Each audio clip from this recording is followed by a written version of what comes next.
Өлкөдөгү соңку саясий кырдаалга байланыштуу Россия өкмөтү Кыргызстанга каржылык жардам көрсөткөн бардык булактарын убактылуу толугу менен токтотту. Бул туурасында РБК сайты Орусиянын каржы министрлигинин булактарына таянуу менен жазып чыкты. Анда мамлекетте саясий абал толугу менен турукташып, бийликтин иши калыбына келгенге чейин каржынын булагы токтотулат деп жазылат. Бул көрүнүштү орусиялык саясат талдоочу, Борбор Азия боюнча эксперт Аркадий Дубнов жаңы дайындалган премьер-министрдин артында турган уюшкан кылмыштуу топ менен байланыштырган. Дубнов Фейсбукка жарыялаган постунда Кремль Кыргызстандагы башаламандык уюшкан кылмыштуу топтун башкаруусуна өтүп кетпеш үчүн Орусия каржылык жардамын токтотту деп жазган. Орусиялык саясат талдоочу Аркадий Дубнов бир жума мурун эл тарабынан абактан бошотулган экс-депутат Садыр Жапаров эртең менен премьер-министр болуп дайындалып, кечинде президент Сооронбай Жээнбековдун отставкасын талап кылды. Алсыз бийликти басынтканы анын артында уюшкан кылмыштуу топ турат дегенге негиз берет. Аларды Жапаров үчүнчү күчтөр деп тааныганы кызык. Чындыгында Кыргызстанды кылмыштуу топ буга чейин эле башкарып келе жатат. Орусия акыркы жолу Кыргызстанга 2019-жылы кайтарымсыз $30 миллион бөлгөн. 2005 жылдан бери өнөктөш мамлекет Кыргызстандын $700 миллион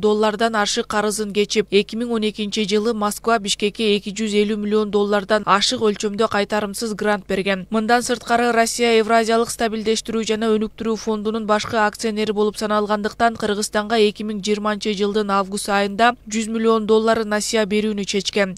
Азырынча бул насыяда убактылуу токтотулганы белгисиз. Ал эми кыргыз саясат талдоочулары мындай кырдаалдын келип чыгышын өлкөдөгү соңку окуяларга Россия бийлиги нааразы экенинен кабар берет дешет. Антпесе эки өлкө ортосундагы алака токтотулмак эмес. Мындан сырткары жаңы дайындалган өкмөт башчынын чукул арада президенттин кетүүсүн талап кылганы да себеп болушу мүмкүн. Ошондой эле Орусия каржы булагы канча убакытка чейин токтоп турарын ачыктаган эмес.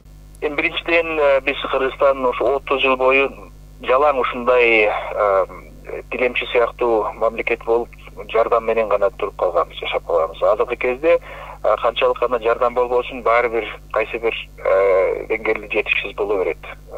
Толук кандуу биздин муктаждыгыбызга жана дефициттердин баарын жапканга анчалык өлчөмдө акча эч кайсы донор бербейт болуш керек. Менимче Россия акча берүүчү эмес болчу болсо, ошондой чечимге келген болсо, анда биздин өкмөт ошол акчасы жок бюджетке багытталып аракет кылышыбыз керек. Андыктан сырткы күчтөрдүн ички саясаттагы маселелерге байланыштуу жардам берүү же бербөөсүн инструмент катары колдонуусу токтотулуш керектигин кошумчалады. Ал эми эл аралык мамилелер боюнча эксперт Айболот Айдосов Орусиянын бул мамилесинен Кыргызстан толук кандуу чыгып кеткенге мүмкүнчүлүк бар деп эсептейт. Анткени өлкөдө алгылыктуу ишкерлер, өндүрүштөр болгондуктан мамлекеттин кубаттуу экономикасын курууга мүмкүнчүлүк түзүлдү. Тилекке каршы биздин саясатчыларыбыз, бизди башкарган адамдар Кыргызстанды кредитсиз элестетүү болгон мамлекетке айлантып койгон. Жыл сайын эле кредиттерди алып берип, экономикабызды жок кылышкан ушентип, анан адамдар дагы мамлекет дагы өзүнө ишенбей калган. Бүгүнкү күнү мына чыныгы кандайдыр бир сыноолор келди. Эгер ушул сыноолордон биз чыга алсак, мамлекет катары чыныгы айтыла алсак болот. Эгер чыга албасак, демек биз алсыз экенбиз. Ал эми саясат талдоочу Айданбек Акматов өлкөдө орун алган соңку саясий кризистен улам бийликке уюшкан кылмыштуу топ келди деген пикирге кошулбайт. Мамлекеттеги соңку окуя Орусияда буга чейин болбогондуктан аларда ишенич болбой жатканын, Россия алдын ала кырдаал кайсы тарапка өнүккөнүн билип, финансылык жардамды убактылуу токтото турууну кабыл алды дейт. Түздөн түз эле бизде азыр уюшкан кылмыштуу топтор келип калды дегенге менде мисалы үчүн далилим жок да. Мен аны далилсиз кантип айта алам? Эгерде ошол Садыр Жапаровдун айланасында ошол уюшкан кылмыштуу топтун адамдары жүрүп аткан болсо, анда бир жөн. Биз элдин ичинде гана сөздөрдү угуп жатабыз. Ысык көлдөн башка жактардан ошол уюшкан топтор келип жатат. Мына ошолор уюшуп келип ошоларды жасап жатат деген гана ар кандай сөздөрдү угуп жатабыз. Тилекке каршы бул сөздөрдү биз бир эле калктын ичинен эмес, расмий органда иштеп кеткен милиция кызматкерлери тарабынан да угуп калып жатабыз. Ошондон кайсы бир деңгээлде Дубновдун дагы сөздөрү мүмкүн чындыкка жакынбы деген шектүү ойлор бизде дагы пайда болуп жатат да, ошол себептен. 14-октябрда Жогорку кеңештин депутаттары аларча резиденциясына кезексиз жыйынга чогулуп, Садыр Жапаровдун талапкерлигин 15-20% жаңыланды деген өкмөттүн жаңы курамын бекиткен. Бул маалда Жапаровдун тарапташтары өкмөт үйүнүн алдына чогулуп, президенттин отставкасын, жаңы дайындалган спикер Канат Исаевдин алмашуусун, Садыр Жапаровду өкмөт башчылыкка дайындоону бийликтен талап кылып митинг өткөрүшкөн. Бул учурда Ысык көл мейманканасынын алдына президенттин мөөнөтү бүткөнгө чейин иштесин дегендер да акцияга чыгышкан. Ал эми Садыр Жапаров өкмөт башчылыкка бекигенден кийин митингге чогулган элге чыгып, президенттин кызматтан кетүүсү боюнча сүйлөшүү соңуна чыкпай калганын, ал 15-октябрда улаанарын билдирди. Талабыңыздар 5-октябрдан бери Сооронбай Шарипович Жээнбеков кызматтан кетсин деген талап болчу. Мен ошол талабыңарды коюп келатам. Бүгүн дагы койдум.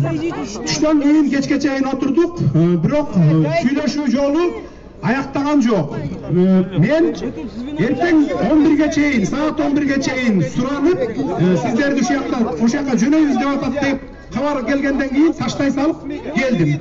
Эртең менен саат 11де сүйлөшүүлөр 11де башталып 12-1лерде бүтөт. Бүгүн өкмөт үйүнүн жана Ысык көл мейманканасынын алдына митинг өтүп, алар президенттин кызматтан кетүүсүн, спикер Канат Исаевдин кетишин, парламенттин тарашын жана 4-октябрдагы шайлоодо утуп чыккан партияларга каршы митинг өткөрүштү. Жумушуңарды таштагыла, чыккыла, оякта негизги маселени чечип алалы. Иштен чыккан жат жаман дейт. Өзүбүздөн чыкты, душмандарчы өзүбүздөн чыкты. 15-октябрда президент Сооронбай Жээнбеков кызматтан кетти. Бул туурасында президент KG сайтына жайгаштырылган мамлекет башчынын кайрылуусунда айтылып, анда өлкө башчы Кыргызстандын тарыхында кан төгүп кеткен, өз жарандарына каршы ок аткан президент катары калгысы келбегендиктен кызматтан кетүү боюнча чечимге келгенин айткан. Сооронбай Жээнбеков Кыргыз Республикасынын президенти.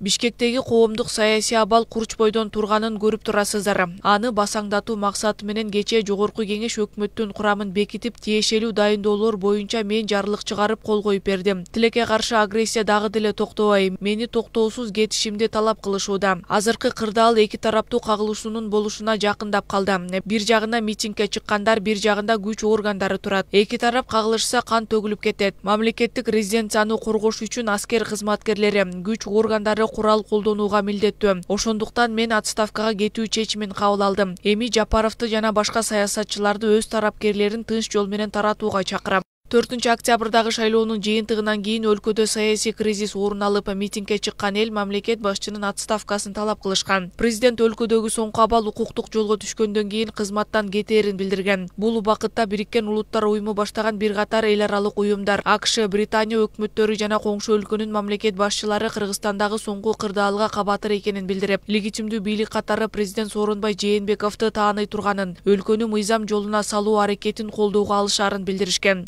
Эми саясий талдоочулар президенттин кызматтан кетүү билдирүүсүнөн кийин чет өлкөлүктөр биз менен мамилесин токтотушу мүмкүн дешүүдө. Россия мына ачыктан ачык токтото баштады.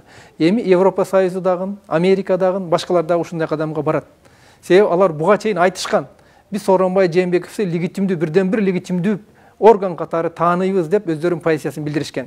Ошол легитимдүү орган кетти, жок болуп калды. Эми ким менен алар сүйлөшөт? Ким менен мамиле түзүшөт? Ушундай бир кайгылуу бир учурдабыз биз азыр. Андыктан бийликке келген адамдар темирди кызуусунда чаап, парламенттик президенттик шайлоону бирдей мөөнөттө өткөрүп, бардык бийликти колго алууга бара жатышканын кошумчалады. Эртең 16-октябрда Жогорку кеңештин депутаттары президенттин отставкасын талкуулайт. Мыйзам боюнча мамлекет башчы кызматтан кеткенден кийин анын милдетин спикер аткарышы керек. Бирок парламенттин да мөөнөтү соңуна чыгып калды. Конституция боюнча жакынкы 3 айда президенттик шайлоо өтүшү керек. Акыл Аймаратова, Тилекке Шоңкулов, Next TV күндүн темасы үчүн.